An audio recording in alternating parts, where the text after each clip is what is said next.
Por que o corpo de Moisés nunca foi encontrado?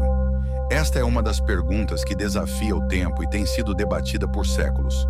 O mistério por trás da história de Moisés transcende o que foi revelado na Bíblia. Há segredos e verdades que permanecem ocultos, pelo menos até hoje. Neste vídeo, exploraremos a narrativa de Moisés e todos os mistérios que cercam esse personagem intrigante e milagroso. Moisés se destaca como um dos protagonistas mais notáveis de toda a Bíblia e talvez de toda a história humana. Suas ações e palavras deixaram uma marca indelével na história de uma forma profundamente positiva. Escolhido por Deus para emancipar o povo hebreu da escravidão no Egito, guiá-los para a terra prometida de Canaã e ensinar-lhes a lei divina, Moisés desempenhou um papel crucial. Sua história é meticulosamente registrada no Pentateuco, os 5 primeiros livros da Bíblia, com foco no Êxodo, o segundo livro de Moisés cobrindo seu nascimento, chamado profético e a libertação dos filhos de Israel do Egito. O Êxodo narra uma saga incrível, a maior fuga da história, na qual mais de 2 milhões de escravos fugiram de uma das nações mais fortificadas do mundo. Esta narrativa é repleta de milagres, incluindo os mais renomados do livro sagrado. Liderando este momento histórico estava Moisés, um homem que testemunhou mais milagres do que Abraão, Isaac e Jacó juntos. Além dos milagres que ocorreram quando Deus interveio em favor de seu povo. Alguns desses eventos podem parecer mágicos, como a transformação do cajado de Moisés em uma serpente. No entanto, a maioria desses eventos foi claramente uma manifestação do poder divino sobre a criação, para o benefício de seu povo. A jornada de Moisés é cheia de exemplos como esses. Vamos nos aprofundar nos detalhes de toda a jornada de Moisés até sua morte. Moisés nasceu em um período desafiador para seu povo. Os israelitas, que viveram no Egito por séculos, inicialmente se estabeleceram lá durante o governo de José, um ancestral de Moisés que havia sido governador do Egito. Os israelitas passaram de uma vida privilegiada para a escravidão sob o governo dos faraós egípcios. Para enfrentar esse desafio, o faraó ordenou o massacre de todas as crianças israelitas. Temendo o rápido crescimento da população, a família de Moisés estava determinada a salvá-lo da morte. Inicialmente, eles o esconderam, mas logo perceberam a necessidade de um plano diferente.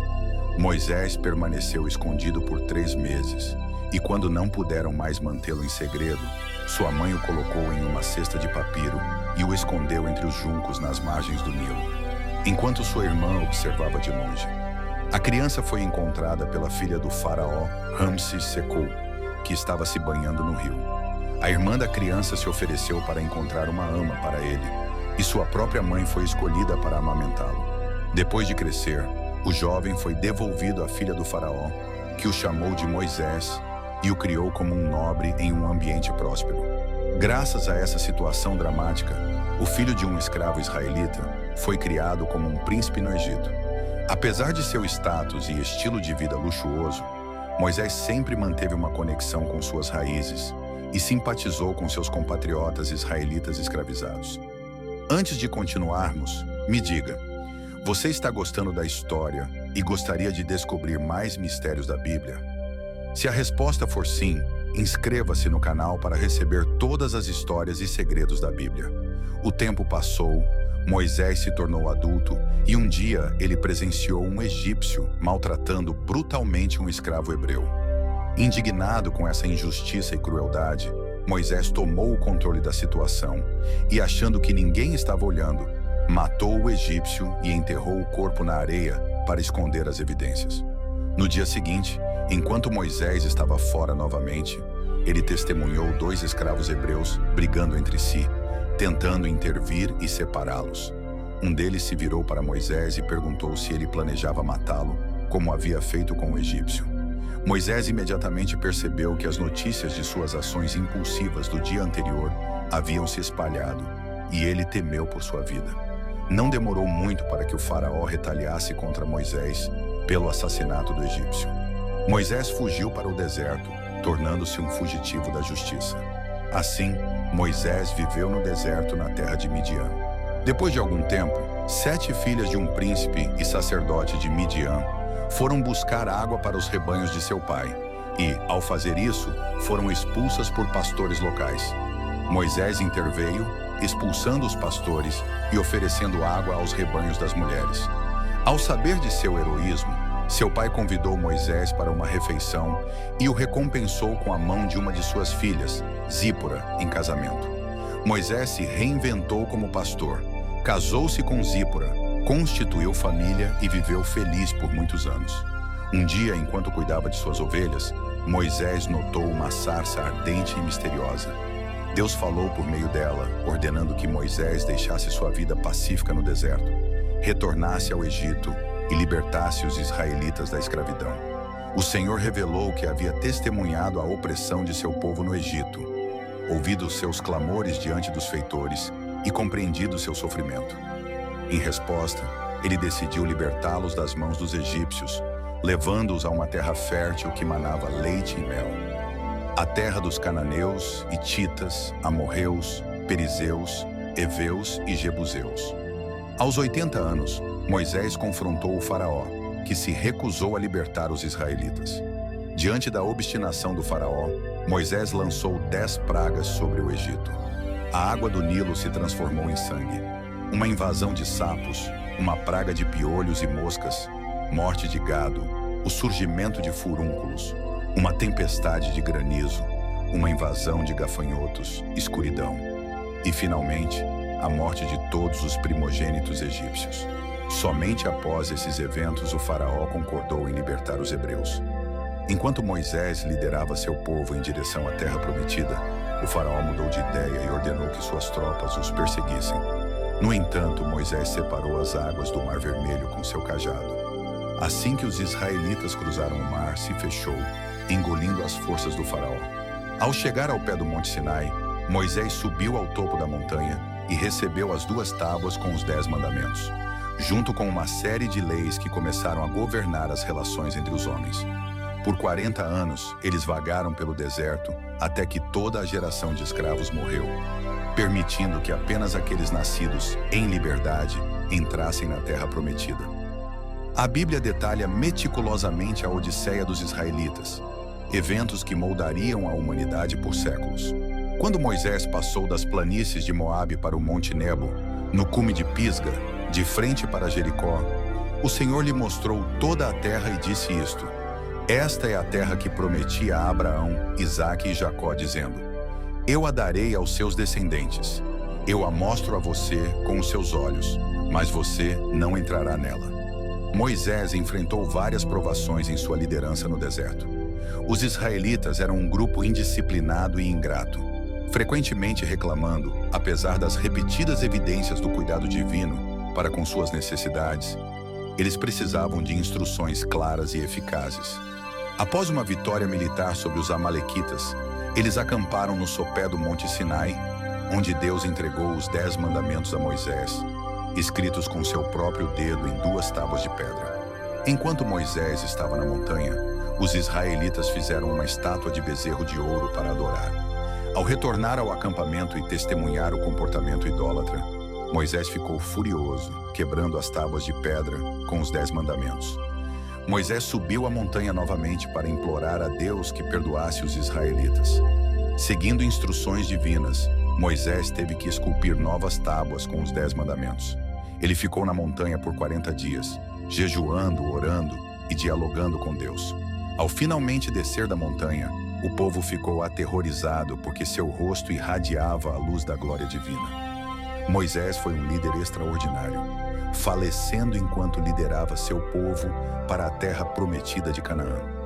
Até hoje, os judeus o reconhecem como o legislador de Israel. No entanto, apesar de todas as suas bênçãos, a entrada de Moisés na terra prometida foi negada. Você deve estar se perguntando o porquê. Em Deuteronômio 32, Deus explica o motivo. Porque você transgrediu contra a minha palavra no deserto de Zim. Quando a congregação se rebelou contra mim nas águas de Meribá, vocês não me santificaram no meio dos filhos de Israel, mas verão a terra diante de vocês, embora não entrem na terra que estou dando aos filhos de Israel. Deus cumpriu sua promessa e revelou a Moisés a terra prometida, mas não permitiu que ele entrasse. O incidente nas águas de Meribá é registrado nos números 20. Perto do fim de seus 40 anos de peregrinação, os israelitas chegaram ao deserto de Zim, onde não havia água, e a comunidade se revoltou contra Moisés e Arão. Eles caíram prostrados diante de Deus, e ele instruiu Moisés e Arão a reunir a assembleia e falar com a rocha da qual a água fluiria. Moisés, irado, proclamou diante da assembleia: aqui agora vocês, rebeldes, tiraremos água para vocês desta rocha? Ele então golpeou a rocha 2 vezes com seu cajado, e a água jorrou como Deus havia prometido. No entanto, Deus imediatamente declarou que, devido à falta de fé e falha em honrar sua santidade, Moisés e Arão não levariam os filhos de Israel à terra prometida. A punição pode parecer severa, mas após um exame mais detalhado das ações de Moisés, vários erros se tornam evidentes. Ele desobedeceu a uma ordem direta de Deus, que o havia instruído a falar com a rocha, mas Moisés a golpeou com seu cajado. Anteriormente, em Êxodo 17, Deus havia instruído Moisés a golpear uma rocha para fazer brotar água, mas as instruções variaram. Aqui Deus queria que Moisés confiasse nele, especialmente depois de tantos anos de relacionamento próximo. Moisés não precisou usar força. Sua simples obediência a Deus e confiança no cumprimento da promessa divina foram suficientes. Além disso, Moisés é creditado com o ato de trazer água, perguntando ao povo reunido perto da rocha: devemos tirar água para vocês desta rocha? Moisés pareceu acreditar a si mesmo e a Arão o mérito do milagre em vez de atribuí-lo a Deus. Essa atribuição pública de crédito não passou despercebida por Deus, que não podia deixar tal ato impune. Esperando que os israelitas entendessem a santidade divina, a rocha que fornece água é simbolizada em 1 Coríntios 10 como Cristo. A rocha foi golpeada em Êxodo 17, assim como Cristo foi crucificado uma vez.